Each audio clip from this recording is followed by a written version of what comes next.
नमस्कार, मी संकेत Deshpande. Top news मराठीच्या 9च्या बातम्यांमध्ये आपल्या सर्वांचं स्वागत. 24 तास नव्हे तर फक्त 1 तासात आपण पुण्यासह देशभरातील प्रमुख बातम्यांचा आढावा घेणार आहोत. या बुलेटिनची सुरुवात करूयात एका राजकीय बातमीनं.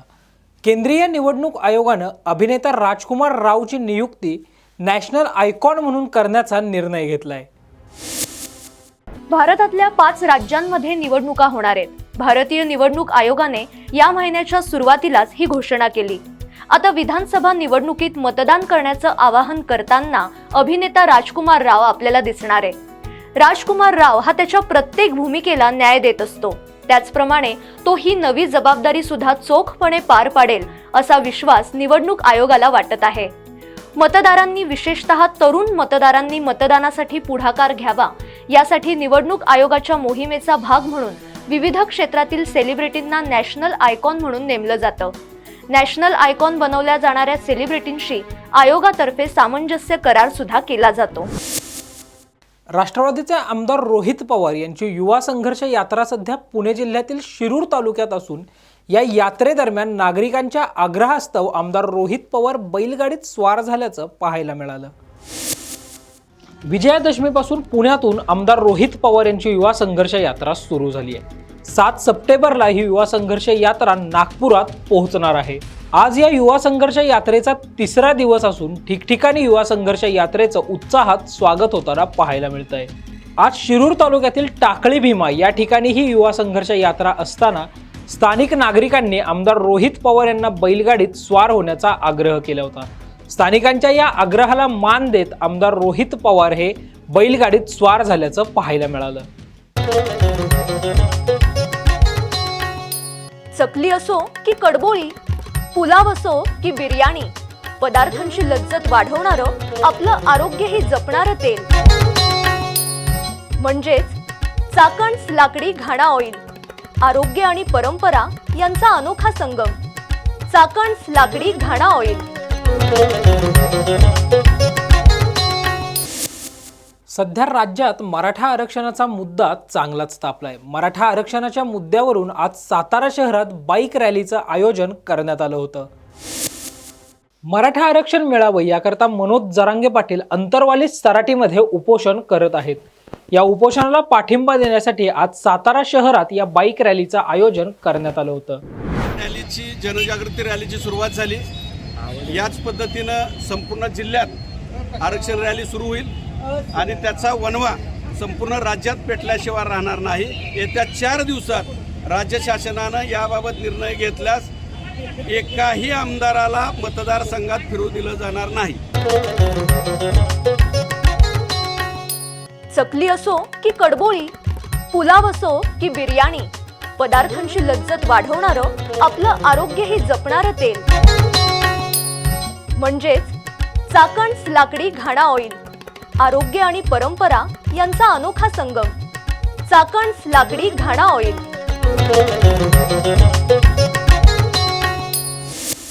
पिंपरी चिंचवड शहरातील काळेवाडी परिसरात मोहनदास तेजवानी या व्यापाऱ्याची 14 लाख रुपयांची रोकड अज्ञात आरोपींनी भर रस्त्यात लुटली आहे. तेजवानी हे आपल्या दुचाकी वाहनानं काळेवाडी परिसरातील बालाजी लॉन्स समोरून जात असताना दुचाकीवर आलेल्या आरोपींनी मोहनदास तेजवानी यांच्या ताब्यातील 14 लाख रुपयांची रोकड लुटली आहे. या प्रकरणी वाकड पोलिसांनी 4 जणांना बेड्या ठोकल्या असून त्यांच्याकडून 10,40,000 रुपयांची रोख रक्कम, एक होंडा शाईन गाडी असा 11,10,000 रुपयांचा मुद्देमाल जप्त केलाय. चकली असो की कडबोळी, पुलाव असो की बिर्याणी, पदार्थांची लज्जत वाढवणारं, आपलं आरोग्यही जपणारं तेल म्हणजेच चाकण लाकडी घाणा ऑइल. आरोग्य आणि परंपरा यांचा अनोखा संगम. चाकण लाकडी घाणा ऑइल.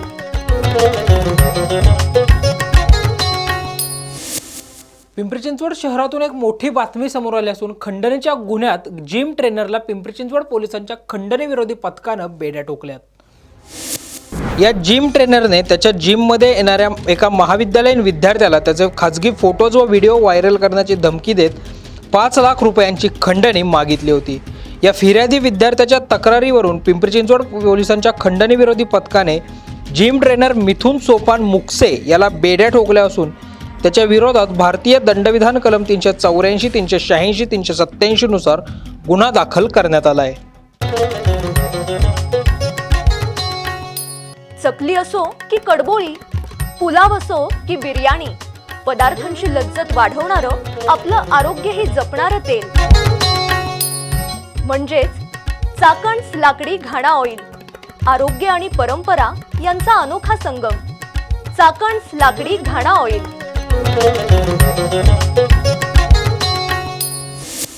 ज्येष्ठ कीर्तनकार हरिभक्त परायण बाबा महाराज सातारकर यांची आज प्राणज्योत मालवली आहे. मुंबईतील नेरूळमध्ये त्यांनी अखेरचा श्वास घेतलाय. वयाच्या 89व्या वर्षी त्यांनी अखेरचा श्वास घेतलाय. नवी मुंबईतील नेरूळमध्ये त्यांचं निधन झालं. बाबा महाराज सातारकर यांचं पार्थिव आज दुपारी 3 नंतर अंतिम दर्शनासाठी नेरूळ जिमखान्यासमोर असणाऱ्या विठ्ठल रुक्मिणी मंदिरात ठेवण्यात येणार आहे. बाबा महाराज सातारकर यांनी आपलं संपूर्ण आयुष्य अध्यात्माच्या प्रचारासाठी व प्रसारासाठी अर्पण केलं होतं. कीर्तनाच्या माध्यमातून त्यांनी जनसामान्यांचं प्रबोधन केलं. दरम्यान या वर्षीच्या सुरुवातीलाच फेब्रुवारी महिन्यात बाबा महाराज सातारकर यांच्या पत्नी रुक्मिणी उर्फ माई सातारकर यांचं निधन झालं होतं. त्यानंतर 8 महिन्यानंतर बाबा महाराज सातारकर यांचीही प्राणज्योत मालवली आहे. चकली असो की कडबोळी, पुलाव असो की बिर्याणी, पदार्थांची लज्जत वाढवणारं, आपलं आरोग्यही जपणारं तेल म्हणजेच चाकण's लाकडी घाणा ऑइल. आरोग्य आणि परंपरा यांचा अनोखा संगम. चाकण's लाकडी घाणा ऑइल.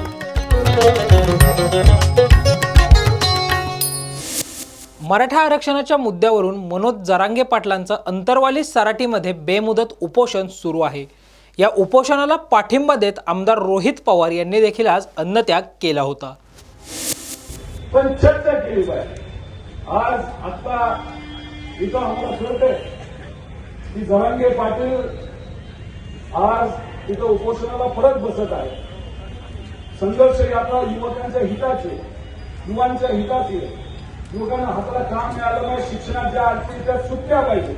शिक्षण आज महाग होत आहे, नोकऱ्या मिळत नाहीत आणि अशा परिस्थितीमध्ये तिथं एक सामाजिक कार्यकर्ता जर उपोषण करत असेल, लढत असेल, तर मी या ठिकाणी जाहीर करतो की सरकारने याच्यामध्ये पुढाकार घ्यावा.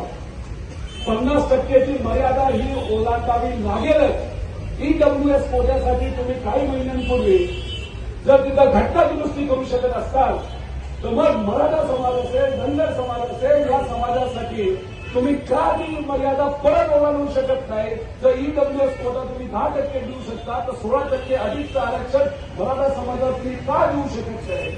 त्यामुळे हे आरक्षण कुठेतरी कोर्टात टिकलं पाहिजे. उद्या जाऊन कुणी कोर्टात जाऊन सारखं परत त्याला चॅलेंज केलं नाही पाहिजे. असं एक आरक्षण आपण दिलं पाहिजे. आणि एक सामाजिक कार्यकर्ता जर तिथं उपोषणाला बसत असेल तर आज या ठिकाणी मी एक निर्णय घेतो की दर दिवशी 18 किलोमीटर आम्हाला सगळ्यांना चालायचंच आहे. पण आज त्यांनी तो निर्णय घेतला. उद्याचा 18 दिवस 18 ते 20 किलोमीटर आम्ही सगळेजण चालवतच आहोत. तर मी फक्त माझ्याबद्दल बोलू शकतो. उद्या मी अख्खा दिवस तिथं अन्नत्याग करणार आहे आणि दिवसभर 18 किलोमीटर चालत असताना एक अन्नाचा कण आम्ही तिथे सेवन करणार नाही. त्यामुळे जेव्हा असे मुद्दे असतात, सगळ्या समाजाचे असतात, सगळ्या लोकांचे असतात, त्यामध्ये आपल्या सगळ्यांना एकत्रित घ्यावं लागतं, एकमेकांची काळजी घ्यावी लागते. संघर्ष हा करत असताना एकमेकांमध्ये संघर्ष करून चालत नाही. अध्यात्माने आपल्याला काय शिकवलंय, संतांनी काय शिकवलंय की जाती जातीमध्ये वाद निर्माण केला नाही पाहिजे, धर्मामध्ये वाद निर्माण नाही झाला पाहिजे, सगळ्यांनी एकत्रित राहिलं पाहिजे. राष्ट्रवादीच्या खासदार सुप्रिया सुळे यांनी आज मुंबईत माध्यमांशी संवाद साधलाय. शाळा कॉलेजला वेळेवर का पोचलो? कारण का बेस्ट नीट चालत होती. आम्हाला नेहमी सुरक्षितच वाटलं त्या बेस्टमधून जाताना. अशा या चांगल्या बेस्टला आणि जेव्हा महाविकास आघाडीचं सरकार होतं, जेव्हा बेस्ट अडचणीत आली तेव्हा मुख्यमंत्री उद्धवजी ठाकरे होते. उद्धवजींनी स्पेशल पॅकेज करून 5,500 कोटी रुपये त्या काळात दिलेले आहेत बेस्टला. मग वेतन वाढ केली, बोनस दिला. मग आता काय प्रॉब्लेम आहे? एकीकडे सरकार म्हणतं सरकारमध्ये खूप पैसे आहेत, मग ते पैसे जात आहेत कुठे?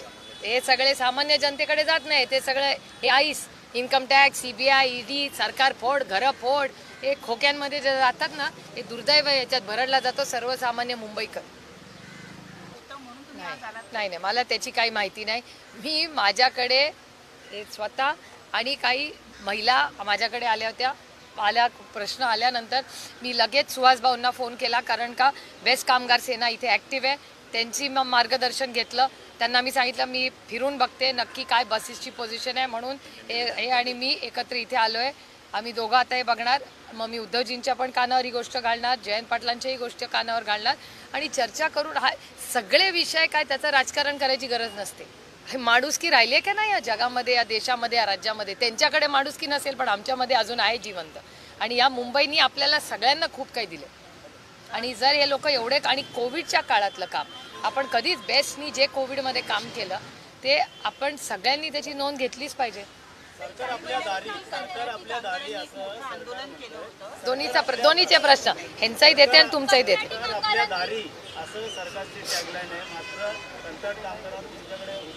अरे जुमला कसलं डोमल्याचं सरकार आपल्या दारी. पुणे जिल्हा माहितीये का किती मोठा आहे? एका जेजुरीमध्ये कार्यक्रम घेतला, म्हणजे पुणे जिल्ह्याचा आपल्या दारी होतं का?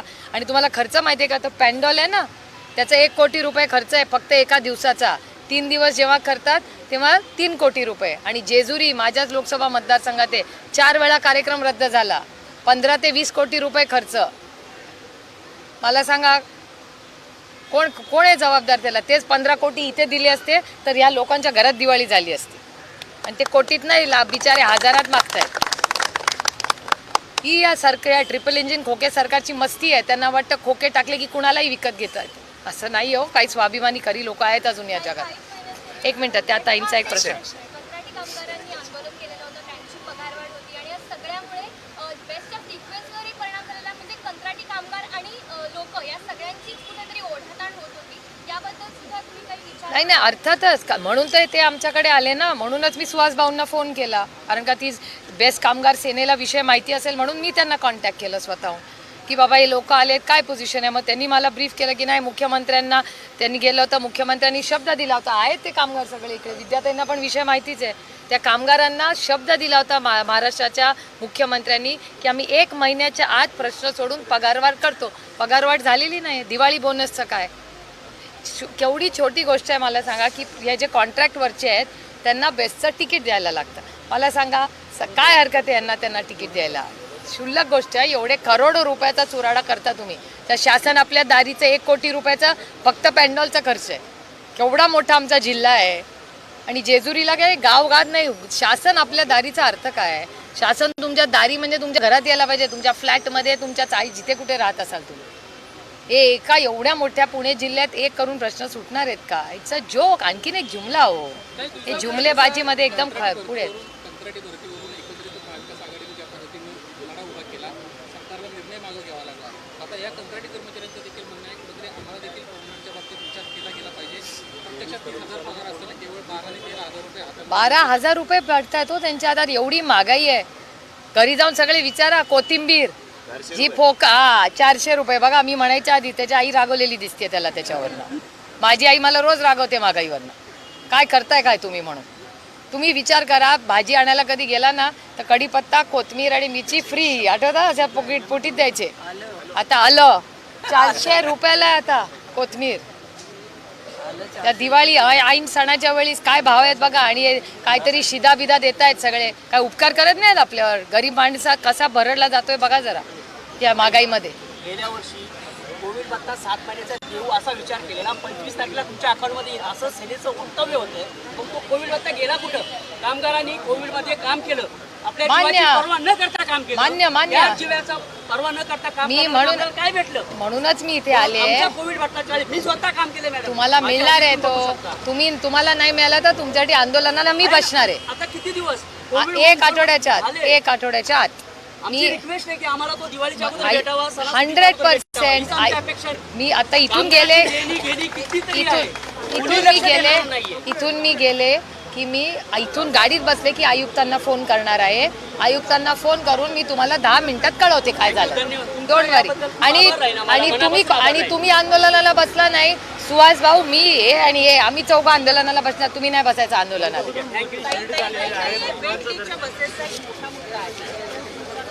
हो, झाली चर्चा त्याची. माझं म्हणणं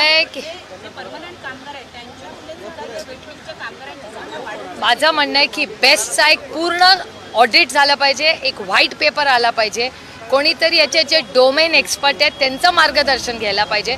कुठले निर्णय कसे झाले, काय झाले, त्याचे आउटकम्स काय झाले, काय योग्य झालं, काय अयोग्य झालं, याच्यावर एक व्हाईट पेपर आला पाहिजे ना.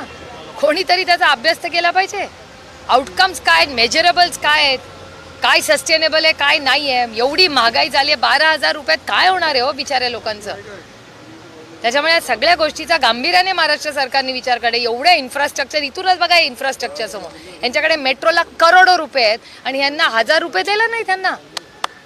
मग हे देश जो तुम्ही म्हणता ना, देशप्रेम देशप्रेम, हे फक्त इन्फ्रास्ट्रक्चरनी होत नाही हो. माणसं राहिली पाहिजेत ना त्या देशात. कामगार नाही, सगळेच माणूस, भारतीय माणसाला आनंद मिळाला पाहिजे ना.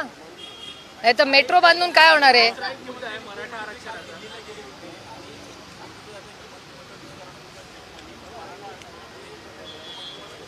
काय दुर्दैव आहे त्या गटाचं. ज्या आपले बाळासाहेब ठाकरेंनी मुंबईत बसून महाराष्ट्र नाही दिल्ली हरवली, त्यांचं नाव वापरणाऱ्यांना रिशफल करायला दिल्लीला जावं लागतं. आता ह्याच्या पुढे मी काय बोलणार.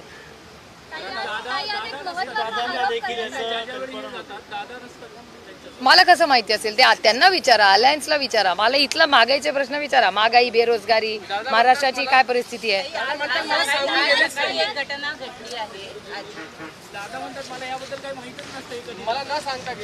मग हे तुम्ही नाही मग तुम्ही DCM 1 ला विचारा. DCM 1 जॅकेट घालून फिरतात ना त्यांची सगळी टीम, त्या DCM 1 ला विचारा की क्या चल रहा है. आणि ते सगळ्या ड्रग माफियाला पळवून लावण्यात DCM 1 आणि गँग इतकी बिझी आहे कदाचित म्हणून ते सांगत नाही.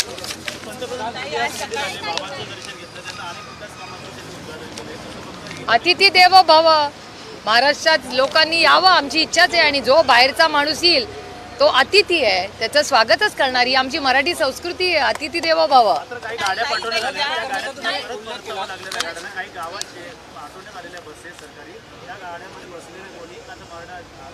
मी राष्ट्रवादी काँग्रेस पक्षाच्या लाईनमध्ये, हे जे मी पार्लमेंटचं ऑफिशियल आमची लाईन आहे. आणि आमचं असं नसतं की इथे एक बोलायचं आणि दिल्लीत एक बोलायचं, नाही. मराठा, धनगर, लिंगायत आणि मुस्लिम समाजाच्या आरक्षणाबद्दल सगळ्यात जास्त वेळा कोणी पार्लमेंटमध्ये बोलला असेल तर तो राष्ट्रवादी काँग्रेस पक्ष आहे. आम्ही सातत्याने ते बोललेलो आहोत.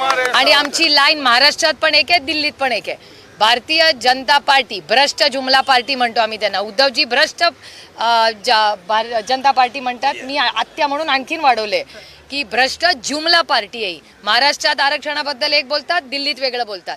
धनगरांना आरक्षण पहिल्या कॅबिनेटमध्ये देऊ हे देवेंद्र फडणवीस DCM 1 असं म्हणले होते. तेव्हा ते CM होते. आता DCM झाले, मग DCM 1 झाले. बरोबर ना. हां, तर ते DCM 1 झाले तेव्हापासून आता त्यांची लाईन काय माहिती नाही, पण CM असताना ते म्हणले होते बारामतीला येऊन. त्याच्यानंतर 50 नाही 200 कॅबिनेट झाल्या, काही झालं नाही. आणि दिल्लीमध्ये भ्रष्ट जुमला पार्टी, भारतीय जनता पार्टीचे जे लोकसभेचे मेंबर आहेत त्यांनी विरोध केलेला आहे या आरक्षणाला. धनगरांच्या, मराठा समाजाचं तसंच, लिंगायतांचं तसंच आणि मुसलमानांचं तसंच. त्यामुळे इथे एक बोलतात आणि दिल्लीत एक बोलतात. ह्याच्यात पूर्णपणे भ्रष्ट जुमला पार्टी एक्सपोज झालेली आहे. या विषयामध्ये मला विचाराल तर सगळ्यांना फसवायचं. पंतप्रधान नरेंद्र मोदी आज शिर्डी दौऱ्यावर होते. पंतप्रधान मोदींच्या हस्ते विविध विकास कामांचं लोकार्पण करण्यात आलं. यावेळी व्यासपीठावर मुख्यमंत्री एकनाथ शिंदे, उपमुख्यमंत्री देवेंद्र फडणवीस, उपमुख्यमंत्री अजित पवार उपस्थित होते. 2.25 लाख एकर क्षेत्र ओलिताखाली आणणारं धरण. आत्ताच मोदी साहेब तिथं पाणी सोडत असताना, जलपूजन करत असताना आम्हाला सांगत होते की बाबांनो, पाणी हे महत्त्वाचं आहे. ठिबकचा वापर करा, पाण्याची जेवढी बचत करता येईल तेवढी बचत करा, तर आपल्या सगळ्या शेतकऱ्यांना ते पाणी मिळणार आहे. खूप जणांचं जमीन जुमला, घरं दारं त्या निळवंडे धरणामध्ये गेली. त्यावेळेस बाकीच्यांना पाणी मिळणार. जवळपास 182 गावांना हे पाणी देण्याचं काम राज्य सरकारच्या माध्यमातून, जलसंपदाच्या माध्यमातून त्या ठिकाणी होत आहे.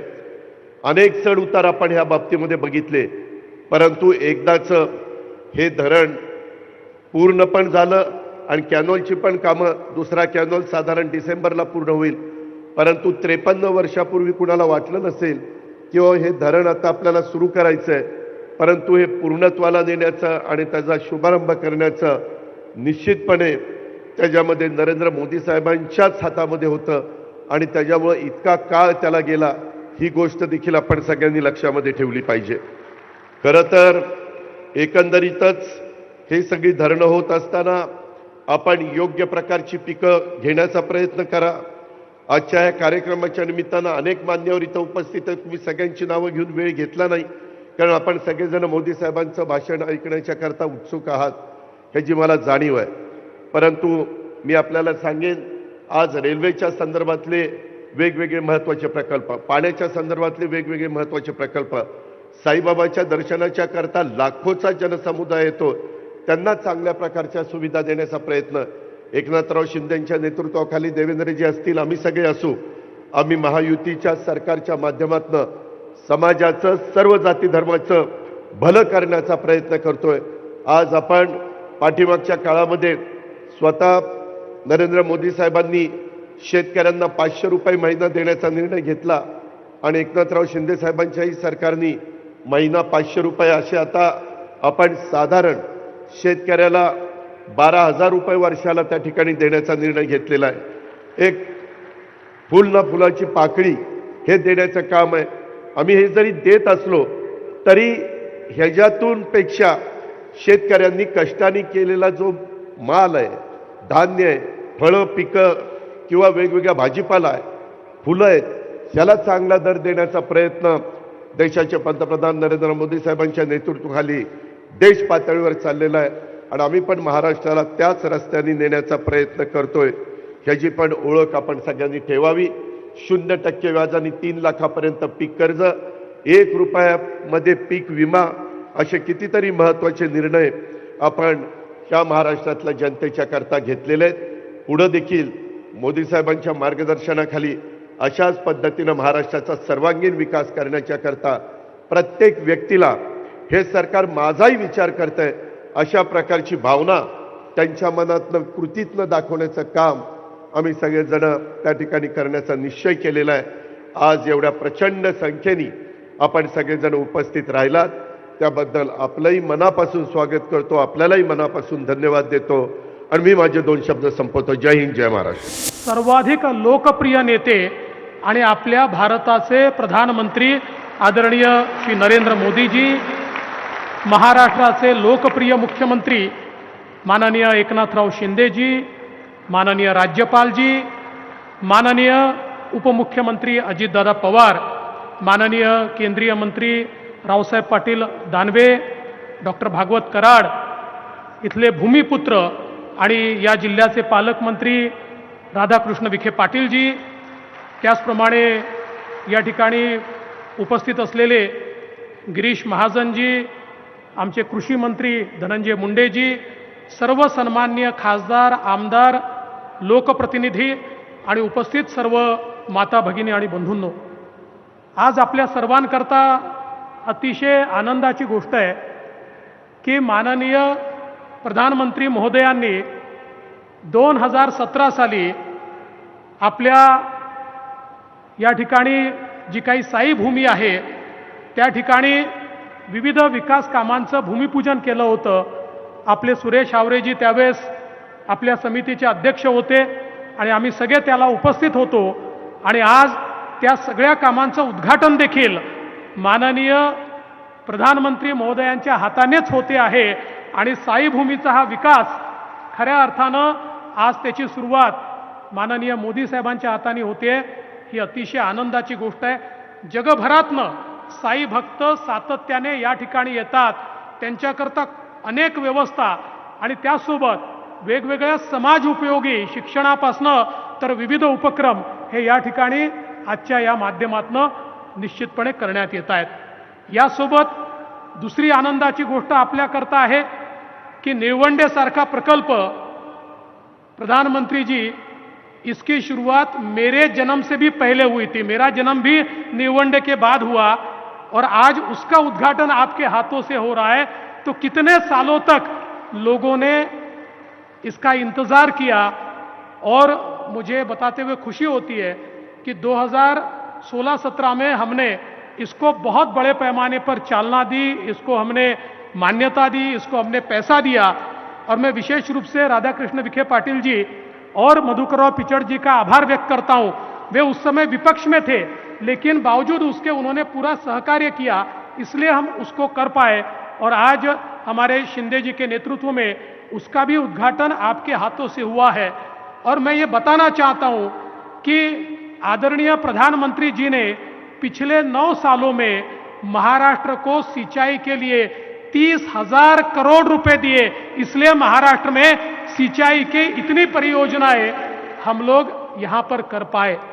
आज एक और हमारे लिए बहुत ही सुखद दिवस है कि हमने प्रधानमंत्री जी से प्रेरणा पाकर जिस प्रकार से किसानों को मदद मिले, इसलिए 6,000 रुपया किसान सम्मान निधि वो देते हैं।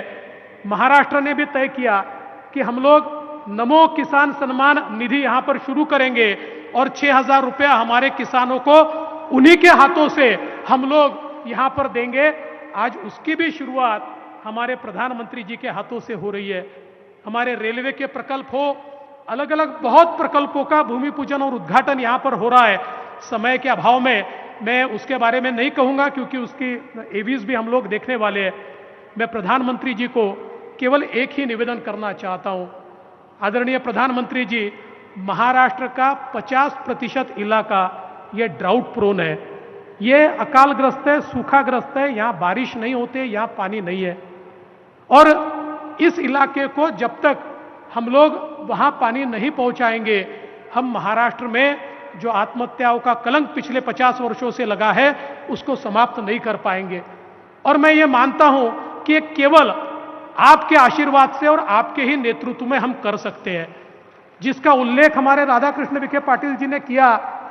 हमने जो हमारा पश्चिमी वाहिनियों का पानी, पश्चिमी नदियों का पानी जो समुद्र में जाता है, उसको हम लोग गोदावरी के बेसिन में लाकर नगर, नासिक नगर से लेकर पूरे मराठवाड़ा को सुजलाम सुफलाम कर सकते हैं। इसकी पूरी व्यवस्था, उसका पूरा खाका हम लोगों ने तैयार कर लिया है, उसका प्रकल्प भी हमने तैयार किया है।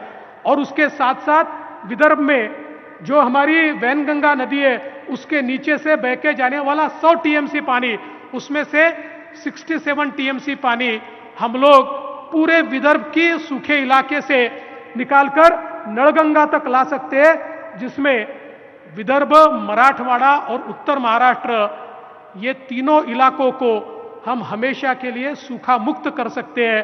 मैं आपसे इतना ही निवेदन करना चाहता हूं, आप आशीर्वाद दीजिए। आपने इससे पहले हमेशा हमको मदद की है, थोड़ी थोड़ी मदद इन प्रकल्पों में केंद्र सरकार भी करे तो मैं विश्वास के साथ कहता हूं, हमारी पीढ़ी ने तो महाराष्ट्र में, मराठवाड़ा में और विदर्भ में अकाल देखा, लेकिन आने वाली पीढ़ी मराठवाड़ा में, विदर्भ में और उत्तर महाराष्ट्र में अकाल नहीं देखेगी। ये विश्वास मैं आज व्यक्त करना चाहता हूं। मोदी जी की लोकतंत्र पर अपार श्रद्धा है। देश के सर्वांगीण विकास का एजेंडा लेकर वो आगे जा रहे हैं और उनके पास श्रद्धा भी है, सबूरी भी है, संयम भी है और धैर्य भी है। और इसलिए आप हमारे देश को पूरी दुनिया में एक महासत्ता के रूप में बनाना चाहते हो, इसलिए मैं आपको धन्यवाद फिर से देना चाहता हूं।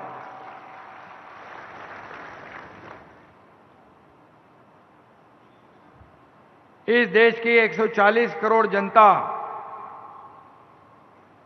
आपके नेतृत्व पर विश्वास कर रही आहे आणि म्हणूनच तुम्ही एवढ्या हजारो लाखोंच्या संख्येने या ठिकाणी आज आदरणीय प्रधानमंत्री महोदयांना ऐकायला आलेला आहात। खरं म्हणजे आज आपण पाहतोय की गेल्या वर्षभरामध्ये आपलं सरकार स्थापन झाल्यानंतर आपले प्रधानमंत्री या महाराष्ट्रामध्ये 6 वेळा आले. आपण निमंत्रण दिलं आणि त्यांनी त्याचा स्वीकार केला. हा त्यांचा मोठेपणा आहे. आणि म्हणून आतापर्यंत जवळपास 2 लाख कोटीच्या कामांचं भूमिपूजन आणि लोकार्पण मोदी साहेबांच्या शुभ हस्ते झालेलं आहे. आज देखील जवळपास 14,000 कोटीपेक्षा जास्त कामांचं लोकार्पण होतंय. निळवंडे धरणाच्या बाबतीमध्ये आपल्याला सगळ्यांना इतिहास माहीत आहे. देवेंद्रजींनी आता सांगितलं त्यांच्या जन्माच्या अगोदरपासून सुरू झालं, परंतु मध्ये काय काय झालं त्या इतिहासामध्ये मी जाऊ इच्छित नाही. मध्ये आम्ही पाणी टेस्टिंग करायला आलो होतो, परंतु जेव्हा देवेंद्रजी मुख्यमंत्री होते तेव्हा पुन्हा त्यांनी चालना दिली आणि आज जवळपास 68,000 हेक्टर जमीन आज ओलिताखाली येणार आहे. 2.25 लाख एकर. शेतकऱ्यांचं सरकार आहे आपलं, सर्वसामान्यांचं सरकार आहे. आणि म्हणून शेतकरी, कष्टकरी, कामगार, माता भगिनी, युवा, तरुण सगळे लोक या राज्यामध्ये त्यांच्या जीवनामध्ये आनंद आला पाहिजे, बदल झाला पाहिजे, म्हणून आपल्या सरकारने आदरणीय मोदी जी आपके जब जन्मदिन था तब हमने 11 सूत्री कार्यक्रम का ऐलान कर दिया और उसमें नमो शेतकरी सम्मान योजना होगी, नमो महिला सक्षमीकरण योजना होगी, कामगारों की योजना होगी, कष्टकरियों की योजना होगी, माता बहनों की योजना होगी, युवाओं की योजना होगी और आज उसे हम गति दे रहे हैं. ये हमारे लिए बहुत ही गौरव की बात है और अभिमान की भी बात है कि राज्य साल भर में पिछले हमारी सरकार स्थापित होने के पहले 2.5 साल में सभी प्रकल्प बंद थे.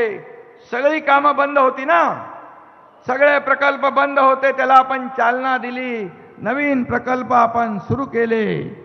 आणि म्हणून ह्या राज्याचा सर्वांगीण विकास करण्यासाठी या ठिकाणी आपल्याला डबल इंजिनच्या सरकारची आवश्यकता असते.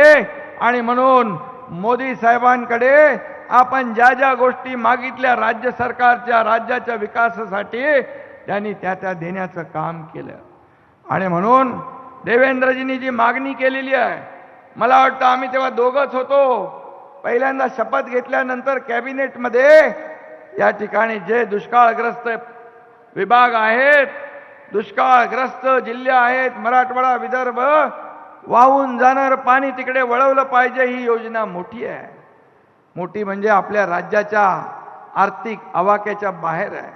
और इसलिए मैं भी आपसे आदरणीय प्रधानमंत्री जी से निवेदन करूंगा, विनती करूंगा कि इस योजना को अगर केंद्र सरकार सपोर्ट करे तो लाखों करोड़ों किसानों को इसका फायदा होगा।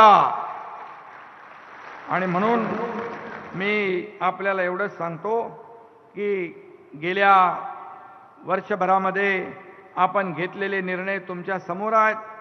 मग त्याच्यामध्ये समृद्धी असेल, मेट्रो असेल, अनेक प्रकल्प आहेत, सिंचनाचे प्रकल्प आपलं सरकार आल्यानंतर 35 सिंचन प्रकल्पांना आपण मान्यता दिली, सुप्रमा दिली आणि ते कार्य आपण पुढे नेतो आहे। लाखों हेक्टर जमीन ओलिताखाली आणण्याचं काम देखील आपलं सरकार करते आहे। आणि म्हणून मोदी साहेब ज्या कामाला हात लावतात, ज्या कामाचं भूमिपूजन करतात, ते काम, तो प्रकल्प वायू वेगाने पुढे जातो आणि पूर्ण होतो, अशा प्रकारचा एक आपल्याला अनुभव आहे। आणि म्हणजे त्यांच्या हाताला यशाचा परिस आहे।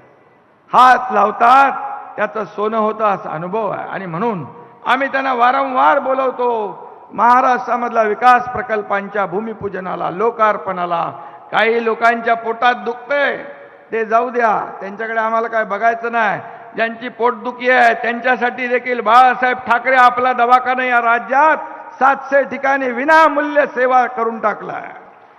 आणि म्हणून आता या शिर्डीमध्ये भाविक भक्त देशातून परदेशातून येतात, मोदीजींनी मुंबई शिर्डी वंदे भारत ही ट्रेन सुरू केली, त्याचाही फायदा या ठिकाणी या शिर्डीतल्या भाविक भक्तांना होणार आहे. आणि आज आपण जे इमारतीचं भूमिपूजन करणार आहोत, उद्घाटन करणार आहोत, त्याचा देखील फायदा होईल. दर्शन रांग असेल, त्या एकात्मिक टर्मिनल असेल, त्यामुळे देखील भाविकांना खूप फायदा होईल. आणि एक हॉस्पिटल आहे, त्याचा देखील फायदा होईल. मैं आपल्याला एवढंच सांगू इच्छितो कि हमारी सरकार ने, आदरणीय प्रधानमंत्री जी, अभी जो भी सरकारी अस्पताल है उसमें कैशलेस सेवा देने का निर्णय लिया है. जैसे आयुष्मान भारत है वैसे 1.5 लाख का 5 लाख तक ये महात्मा ज्योतिबा फुले योजना का विस्तार भी किया है, क्योंकि कोई भी नागरिक उपचार के बिना ना रहे. और इसलिए हमें खुशी है कि आप यहाँ पर आए और इस कार्यक्रम को आपने शोभा बढ़ाई है. बाकी हमको आपको सुनना है. जैसे आपने किसानों को 6,000 रुपया सालाना जो देने का निर्णय लिया, आपके प्रेरणा से ही हमारी सरकार ने, अपने सरकार ने फिर उसमें 6,000 जोड़ने का निर्णय लिया और आज आपके हाथों से उसका वितरण होने वाला है. 1700 करोड़ रुपया का एक ही दिन में सब लोग किसानों के खाते में पहले हफ्ता चला जाएगा. 1 रुपया में पीक बीमा योजना, ये भी सरकार ने निर्णय लिया है. ऐसे कई निर्णय आपके आशीर्वाद से, आपके मार्गदर्शन में हमारी सरकार ने लिया है. और इसलिए मैं ये भी कहूंगा कि सभी लाखों करोड़ों राम भक्त देशवासियों का जो सपना था राम मंदिर बनाने का, वो भी आपने पूरा कर दिया है. और 22 तारीख को उसका उद्घाटन होने वाला है. हमारे आदरणीय बाबा साहब ठाकरे जी का भी सपना था, वो भी आपने पूरा कर दिया है. इसलिए तमाम लाखों करोड़ों राम भक्त आपके ऊपर बेहद खुश हैं. आज महाराष्ट्र में 1,10,00,000 आयुष्मान कार्ड दिए जा रहे हैं. ऐसे सभी कार्ड धारकों को 5 लाख रुपए के मुफ्त इलाज की गारंटी है. आयुष्मान भारत योजना के तहत गरीबों को मुफ्त इलाज देने के देश ने 70,000 करोड़ रुपए खर्च किए हैं. गरीबों को मुफ्त राशन की योजना पर भी देश 4 लाख करोड़ रुपए से ज्यादा खर्च कर चुका है.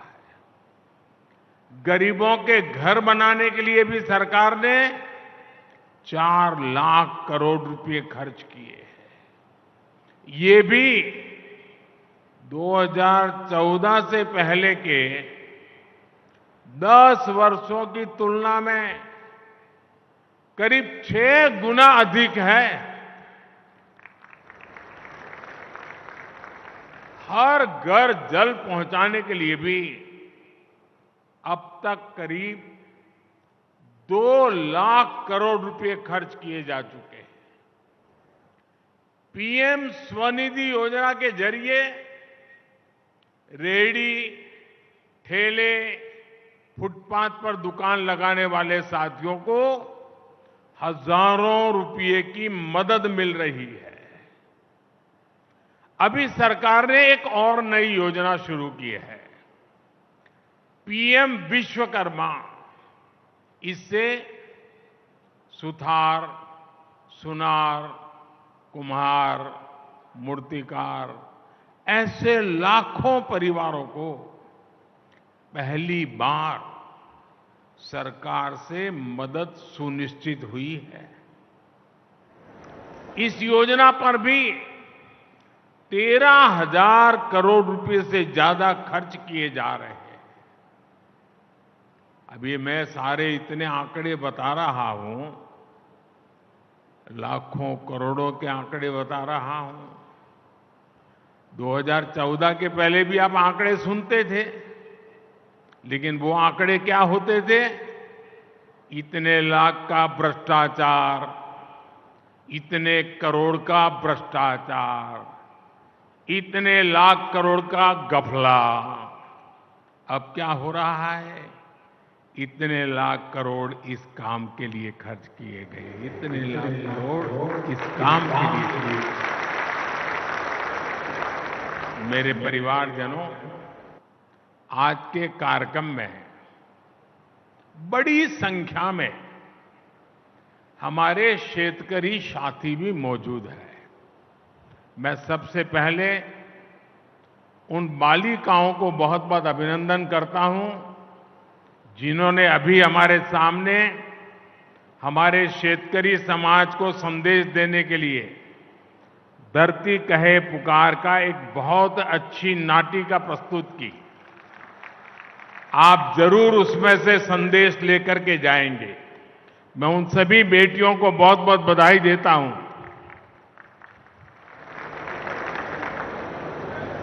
मेरे परिवारजनों, पहले किसानों की सूद कोई नहीं लेता था। हमने PM Kisan Samman Nidhi in मेरे शेतकरी भाई बहनों के लिए शुरू की। इसकी मदद से देश भर के करोड़ों छोटे किसानों को 2,60,000 करोड़ रुपए दिए गए हैं।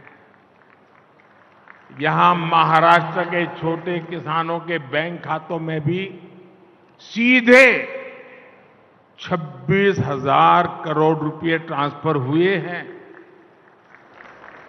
मुझे इस बात की खुशी है कि महाराष्ट्र सरकार ने नमो शेतकरी महासम्मान निधि योजना शुरू की है। इसके तहत महाराष्ट्र के शेतकरी परिवारों को 6,000 रुपये और अतिरिक्त दिए जाएंगे। यानी अब यहां के छोटे किसानों को सम्मान निधि के 12,000 रुपया मिलेंगे। मेरे परिवारजनों, किसानों के नाम पर वोट की राजनीति करने वालों ने आपको बूंद बूंद पानी के लिए तरसाया है। आज नीलवंडे परियोजना पर जल पूजा हुई है। इसको 1970 में स्वीकृति मिली थी। 1970 में। सोचिए, ये परियोजना 5 दशक से लटकी हुई थी। जब हमारी सरकार आई तब इस पर तेजी से काम हुआ। अब लेफ्ट बैंक कैनाल से लोगों को पानी मिलना शुरू है और जल्द ही राइट बैंक कैनाल भी शुरू होने वाली है। राज्य के सूखा प्रभावित क्षेत्रों के लिए बलिराजा जल संजीवनी योजना भी वरदान सिद्ध हो रही है। दशकों से लटकी महाराष्ट्र की 26 और सिंचाई परियोजनाओं को केंद्र सरकार पूरा कराने में जुटी है। इसका बहुत बड़ा लाभ हमारे किसानों को होगा, सूखाग्रस्त क्षेत्रों को होगा। लेकिन जब आज इस डैम से पानी मिलना शुरू हुआ है, मेरे सभी किसान भाई बहनों को मेरी एक प्रार्थना है, ये पानी परमात्मा का प्रसाद है। राष्ट्रवादीचे अध्यक्ष शरद पवार यांची आज पुण्यात पत्रकार परिषद पार पडली आहे।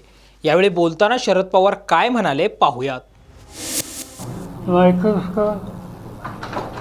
Microsoft, Oxford university, Bill Gates foundation या 3 जगाच्या महत्त्वाच्या सामान्य क्षेत्रात काम करणाऱ्या संस्थेची एक प्रकारचं असोसिएशन प्रस्थापित करण्याची भूमिका या ठिकाणी स्वीकारली आणि काही विषय त्याच्यामध्ये निवडले। आता उदाहरणार्थ ऑक्सफर्ड युनिव्हर्सिटीच्या वतीनं AI for agriculture technology and climate change, artificial intelligence for agriculture technology and climate change या संदर्भाचा एक नवीन अभ्यासक्रम हा या अभ्यासक्रमाचं नाव ऑक्सफर्ड समेत फार्म वाईल्ड प्रकल्प हा बारामतीमध्ये सुरू होतो आहे. तो जानेवारीमध्ये सुरू होईल आणि ॲग्रिकल्चर डेव्हलपमेंट ट्रस्ट जे काही काम आहे ते काम बघून ऑक्सफर्ड युनिव्हर्सिटीने हा कोर्स या ठिकाणी एक्झिक्यूट करण्याच्या संबंधी सहकार्य करण्याचा निर्णय घेतला आणि त्याची माहिती मी आज या ठिकाणी देतो. इथे डिटेल्स आणखीन काही गोष्टी या ठिकाणी सांगितल्या जातील. आपल्याला ठाऊक आहे की दर 2 वर्षांनी बारामतीला कृषक म्हणून एक मोठं एक्झिबिशन कृषीचं आयोजित केलं जातं आणि ते यंदाच्या वर्षी 18-19 जानेवारीला कृषीचं एक्झिबिशन त्या ठिकाणी आयोजित होतं आहे आणि त्याच्यामध्ये प्रामुख्यानं वीज वाढेल कसं किंवा ऊसाच्यामध्ये साखरेचं प्रमाण सुकृत पर्सेंटेज वाढेल कसं याबद्दलचं एक जे काही काम केलं आहे त्या संबंधीची माहिती ही त्या ठिकाणी दिली जाईल आणि प्रामुख्यानं याच्यामध्ये VSIची जबाबदारी ही अधिक असेल. या सगळ्या कामामध्ये ज्या संस्थांचं नाव मी घेतलं म्हणजे ऑक्सफर्ड युनिव्हर्सिटी असेल, मायक्रोस्कोप असेल किंवा अन्य संस्था असतील, या सगळ्या संस्थांच्या वतीनं आम्हाला सहकार्य करण्याच्यासाठी काही जाणकार त्या संस्थेच्या वतीनं या ठिकाणी उपस्थित आहेत आणि त्यांनी आम्हाला वेगवेगळ्या प्रकारची 4 प्रेझेंटेशन आज आमच्या सगळ्यांच्या समोर सादर केली आणि आम्ही या निष्कर्षाशी पोहोचतो आहे की हे सगळं प्रेझेंटेशन या ठिकाणी दिलं त्याची उपयुक्तता भारतीय शेतीच्या क्षेत्रामध्ये निश्चित अधिक आहे आणि त्यामुळे यांच्या मदतीनं आम्ही पुढे जायचा विचार करतो. या संबंधीचे अंतिम निर्णय हे लवकरच जाहीर केले जातील. मराठा आरक्षणाच्या मागणीसाठी मनोज जरांगे पाटलांचं बेमुदत उपोषण सुरू असतानाच आज या मागणीसाठी मराठा आंदोलकांनी ॲडव्होकेट गुणरत्न सदावर्ते यांच्या गाडीची तोडफोड केली आहे. ही तोडफोड केल्यानंतर गुणरत्न सदावर्ते काय म्हणतायत पाहूया. हल्लेखोरांना आणि त्या सोबतच आज प्रश्न विचारायचा जरंगेंना, हीच आहे का तुमच्या शांततामय आंदोलनाची व्याख्या? मला सायलेंट केलं जाऊ शकत नाही. मी या भारताचं जे पिल्लर असतं 50% जागांचं, त्या खुल्या वर्गासाठी जागा असतात, त्या जागांना वाचवण्यासाठीचा माझा लढाई. ह्या देशाला जातीत जातीत न तोडलं जावं, गुणवत्तेत भर पडावा, ह्यासाठीचा माझा लढाई. माझ्या कष्टाची आणि घामाचे नुकसान तुम्ही केले. यापूर्वी 32 पोलीस अधिकाऱ्यांना, कर्मचाऱ्यांना नाहक मारहाण केली. त्या संबंधित पोलीस अधिकाऱ्यांवर कारवाई करण्यात आली कारण नसताना. त्यानंतर मला अनेक प्रकारच्या धमक्या दिल्या जात होत्या. त्या धमक्यांचं प्रारूप मला तुम्हाला सांगायचंय. ब्रेवरी अवॉर्ड ज्या माझ्या मुलीला आहे झेनला, मागच्या 8 दिवसापासून माझी झेन शाळेत जात नाहीये कारण झेनला सुद्धा मारण्याच्या आणि जयश्री पाटलांना सुद्धा उचलून नेण्या इतपत धमक्या आहेत. मला आज तुमच्या माध्यमातून सांगायचंय, ह्या अशा प्रकारचे हल्ले होतील, अशा प्रकारचा तो आमच्यावर आघात होईल. सामान्यांचं 50% जागा वाचवण्यासाठी पुढे आल्यामुळं आम्हाला त्रास दिला जाईल अशा प्रकारचे कॉल, ऑडिओ रेकॉर्डिंग्स, त्यासोबतच सोशल मीडियावरले धमक्या ह्या स्पष्ट होत्या. ही माहिती मी आज आपल्या माध्यमातून सांगू इच्छितो. काही दिवसापूर्वी जेव्हा मी महाराष्ट्राचे मुख्यमंत्री एकनाथरावजी शिंदे यांना भेटलो, त्यावेळेस त्यांनी माझ्या समक्ष जॉईंट कमिशनर ऑफ पोलीस यांना फोन लावला होता. त्यानंतरही सन्माननीय एका कॅबिनेट मिनिस्टरांनी माझ्या समक्ष 3 वेळेस डीसीपी चिमटे यांना फोन लावला होता. सांगायचं तात्पर्य, पोलिसांना देखील हे इनपुट होतं आणि पोलिसांच्या समक्ष येऊन ज्या प्रकारे हल्ला केला, माझ्या गाड्यांना तोडफोड केली.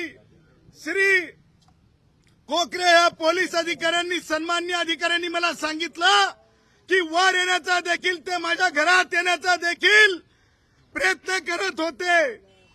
एकूण मला सांगायचंय, हिंदुस्थानला, हिंदू राष्ट्र भारतातल्या सर्व संबंधितांना आता ही वेळ आलेली आहे. अशा प्रकारे जाती जाती म्हणून या देशाच्या विचाराला गुणवत्तेचे तुकडे केले जाऊ शकतात, परंतु ते तुकडे न होण्यासाठी, गुणवंत साबूत राहण्यासाठी मी माझ्या जीवाचा, माझी हत्या जरी झाली, माझ्या शेवटच्या रक्ताच्या थेंबापर्यंत मी गुणवंतांसाठीचे लढा चालू ठेवील. जरांगे, तुम्हाला मी सांगतो, मी सन्माननीय श्रद्धेय देवेंद्रजींना मी सांगत आहे, महाराष्ट्रामध्ये अशा घटित घटनांची शृंखला पोलिसांवरील हल्ल्यापासून झाली, ती आज माझ्या घरात येऊन ठेपली. मला हेच सांगायचंय, क्रिमिनल अमेंडमेंट ऍक्ट सेक्शन 7 नुसार बाद झालं. ज्या माणसामुळे पोलीस दारातीर्थ पडले, अशा जरंगेला तातडीने अटक करा, मुसक्या बांधा, कारवाई करा. अन्यथा सामान्यातला सामान्य जो गुणवंत आहे खुल्या वर्गातला, तो ब्राह्मण असेल, वाणी असेल, कोमटी असेल, तो इतरातल्या इतरामधला गुणवंत असेल, त्यांच्या मनामध्ये एक गोष्ट वाटेल की अशा प्रकारे जात म्हणून एकत्र आलं तर गुणवत्ता ही तोडमोड केली जाऊ शकते, गुणवंतांच्या जागा तोडमोड केल्या जाऊ शकतात. मला तुम्हाला सांगायचंय, कालच एका चॅनलनी हे सुद्धा दाखवलं होतं की माझ्या घराच्या समोर येऊन रेकी करण्यात आली. हे षडयंत्र आहे. परंतु मला सांगायचंय, मी थांबणार नाही. या क्षणाच्या नंतर मी सुद्धा महाराष्ट्राच्या एका महाविद्यालयामध्ये, वसतिगृहामध्ये, विद्यापीठामध्ये सर्वत्र जाऊन खुल्या गुणवंत विद्यार्थ्यांशी चर्चा करेल. आणि मी सरकारला सांगत आहे, एकट्या जरांग्याचं ऐकायचं नाही. आमचं सुद्धा खुल्या वर्गातील विद्यार्थ्यांसाठीच्या गुणवत्तेसाठी आम्ही लढत आहोत. आमचं सुद्धा ऐकलं पाहिजे. आणि जरंगेचा लढ जर तुम्ही थांबवला नाही तर मला या क्षणापासून सुद्धा मी प्राणांतिक उपोषण करेल. जरंगे, पाणी घेऊन उपवास नसतो. मीच सांगितलं होतं, सलाईन घेऊन उपवास नसतो. मला हेच समजत नाही. ही आहे का मागासलेपणाची व्याख्या? हे आहे का मागासलेपण? हे आहे का दादागिरी? हे दादागिरीतलं मागासलेपण. मी मराठा समाजाला कुणबी संदर्भात जो आयोग नेमण्यात आलेला आहे, न्यायमूर्ती संदीप शिंदे यांच्या आयोगाला विनंती करेल की हे मागासलेपण आहे का हे सुद्धा तुम्ही नमूद करा. 32 पोलीस अधिकाऱ्यांना थारातीर्थ पाडणे, 20 पोलीस असताना घरात घुसण्याचा प्रयत्न करणे, डोळ्यात देखत फिल्म स्टाईल गाड्यांची तोडफोड करणे, ह्याचं उत्तर जरंगेकडे आहे का? जरंगेच्या समर्थकांकडे आहे का? ते आरक्षण मिळू शकत नाही. अहो कोण काय मागत आहात तुम्ही जरंगे? मिळणं शक्य आहे का? अशक्य आहे. एकीकडे क्युरेटिव्ह पिटिशन असताना एकच माणूस दोन जातीमध्ये मला ठेवा म्हणू शकते का? त्यामुळं हे सगळं फार्स आहे. त्यामुळं मला हे म्हणायचंय, हा अत्याचार आहे, हे कटू कारस्थान आहे. मराठा आरक्षणाच्या मुद्द्यावरून गुणरत्न सदावर्ते आणि मराठा आंदोलकांमध्ये वाद चांगला चिघळल्याचं पाहायला मिळतंय. या विषयावरील टॉप न्यूज मराठीचा हा स्पेशल रिपोर्ट. मागच्या अनेक दिवसापासून राज्यात मराठा आरक्षणाचा मुद्दा जो आहे तो चांगलाच चर्चेत आल्याचं पाहायला मिळतंय. मनोज जरांगे पाटलांनी जेव्हा 1 सप्टेंबरपासून 28 ऑगस्टपासून बेमुदत उपोषण सुरू केलं होतं, 1 सप्टेंबरला जेव्हा या उपोषणावर लाठीचार्ज झाला, त्यानंतर आंतरवाली सराटी मनोज जरांगे पाटील हे नाव जे आहे ते महाराष्ट्राला परिचित झालं. आणि त्यानंतर खरं तर मनोज जरांगे पाटलांनी जो 40 दिवसाचा अल्टिमेटम राज्य सरकारला दिला होता, तो अल्टिमेटम 24 ऑक्टोबरला संपला. आणि कालपासून पुन्हा एकदा मनोज जरांगे पाटलांनी मराठा आरक्षणाच्या मागणीसाठी आंदोलन केल्याचं पाहायला मिळतंय, उपोषण केल्याचं पाहायला मिळतंय. मात्र या उपोषणादरम्यान, आंदोलनादरम्यान आता कुठंतरी हे आंदोलन जे आहे ते हिंसकतेकडे जाताना आपल्याला पाहायला मिळतंय. आज सकाळीच मराठा आरक्षणाला विरोध करणाऱ्यांमध्ये ज्यांचं प्रमुख नाव आहे त्या ॲडव्होकेट गुणरत्न सदावर्तेंची आलिशान गाडी जी आहे ती मराठा आंदोलकांनी फोडल्याचं पाहायला मिळालं. मंगेश साबळे जे आहेत त्यांनी आपल्या सहकाऱ्यांसह ही गाडी जी आहे गुणरत्न सदावर्तेंची ती फोडली. 1 मराठा लाख मराठा अशा घोषणा ज्या आहेत त्या या तोडफोडीच्या दरम्यान देण्यात आल्या. आणि त्यामुळं गुणरत्न सदावर्ते विरुद्ध मराठा आंदोलक हा जो वाद आहे तो पुन्हा एकदा चिघळल्याचं पाहायला मिळतं आहे. हाच आपला आजचा चर्चेतला मुद्दा आहे की गुणरत्न सदावर्ते विरुद्ध मराठा आंदोलक वाद चिघळलाय, पुढे काय होणार? कारण गुणरत्न सदावर्तेंनी आज एक निर्धार केल्याचं पाहायला मिळतं की कुठल्याही परिस्थितीमध्ये मराठा समाजाला आरक्षण मिळू देणार नाही, का घटनाबाह्य हे आरक्षण आहे असं गुणरत्न सदावर्ते म्हणतात. मात्र मराठा आंदोलक मात्र आरक्षणाच्या मागणीवर ठाम आहेत. आमच्या हक्काचं आरक्षण आहे आणि ते आम्ही घेणारच, संविधानिक आणि शांततेच्या मार्गाने आम्ही आंदोलन करतोय असं मराठा आंदोलकांकडून सांगण्यात येतं. आज सकाळी 6:30च्या सुमारास गुणरत्न सदावर्तेंची जी आलिशान व्हॅनिटी व्हॅन आहे ती व्हॅनिटी व्हॅन मंगेश साबळेंनी आपल्या सहकाऱ्यांसह फोडली. त्यानंतर मंगेश साबळेंना अटक देखील झाली. आणि या सगळ्यानंतर राज्याचं राजकारण जे आहे ते या सगळ्या भोवती आपल्याला फिरताना पाहायला मिळालं. मंगेश साबळेंना अटक झाल्यानंतर मनोज जरांगे पाटीलांनी दावा केला की आमचं आंदोलन तर शांततेच्या मार्गाने चालू आहे, त्यामुळं तोडफोड करणारे आमचे कार्यकर्ते नसावेत. मात्र मराठा आरक्षणाचे जे पहिले याचिकाकर्ते आहेत मराठा आरक्षण मिळावं यासाठीचे विनोद पाटील, त्यांनी मात्र मंगेश साबळेंची पाठराखण केली आहे. मंगेश साबळे समाजासाठी अनेक वर्ष काम करणारा चळवळीतला कार्यकर्ता आहे, त्यामुळे ही कार्यकर्त्याची भावना आहे असं देखील त्यांनी म्हटलं होतं. मंगेश साबळेंच्या आईने जे आहे ते माझ्या मुलाने मराठा आरक्षणासाठी म्हणजे पर्यायाने समाजासाठी ही कृती केली असं म्हटलं होतं, त्यामुळं माझ्या मुलाचा मला अभिमान आहे अशी प्रतिक्रिया मंगेश साबळेंच्या आईने दिली होती. अगदी काही वेळापूर्वीच एका वृत्तवाहिनीशी बोलताना मंगेश साबळेंनी सुद्धा आपली भूमिका जी आहे ती स्पष्ट केली आहे. मंगेश साबळे म्हणतात की गुणरत्न सदावर्तेंनी मराठा आरक्षणाला विरोध करायचं काही कारण नाही आहे, मराठा आरक्षण आम्ही घेऊच. आणि स्वतः मंगेश साबळे आता अन्नत्याग करून, जलत्याग करून जे आहेत ते आमरण उपोषण जे आहे ते करताना पाहायला मिळत आहेत. मात्र या तोडफोडीनंतर गुणरत्न सदावर्ते मात्र चांगलेच आक्रमक झाल्याचं पाहायला मिळत आहे. त्यांनी मुंबई पोलीस आयुक्त विवेक फणसाळकरांची भेट देखील घेतली आहे. मनोज जरांगे पाटलांना अटक व्हावी अशी मागणी गुणरत्न सदावर्ते करताना पाहायला मिळत आहेत. मात्र मराठा आंदोलक जे आहेत, मराठा समाज जो आहे तो एकवटला आहे मनोज जरांगेंच्या पाठीशी, त्यामुळं मनोज जरांगे पाटीलांना अटक व्हावी कारण मागणी अशी गुणरत्न सदावर्ते करताना आपल्याला पाहायला मिळत आहेत. दुसऱ्या बाजूला मराठा आंदोलक गुणरत्न सदावर्तेंच्या विरोधामध्ये एकवटल्याचं पाहायला मिळतंय. ठिकठिकाणी गुणरत्न सदावर्तेंचा पुतळे जाळून जो आहे तो निषेध देखील होताना पाहायला मिळतो. आणि आज कुठेतरी रौद्र रूप जे आहे ते आपल्याला पाहायला मिळालं. सरकारनं मनोज जरांगे पाटलांचे लाड करू नयेत, नाहीतर मी देखील प्राणांतिक उपोषण करेन असं गुणरत्न सदावर्ते म्हणतात.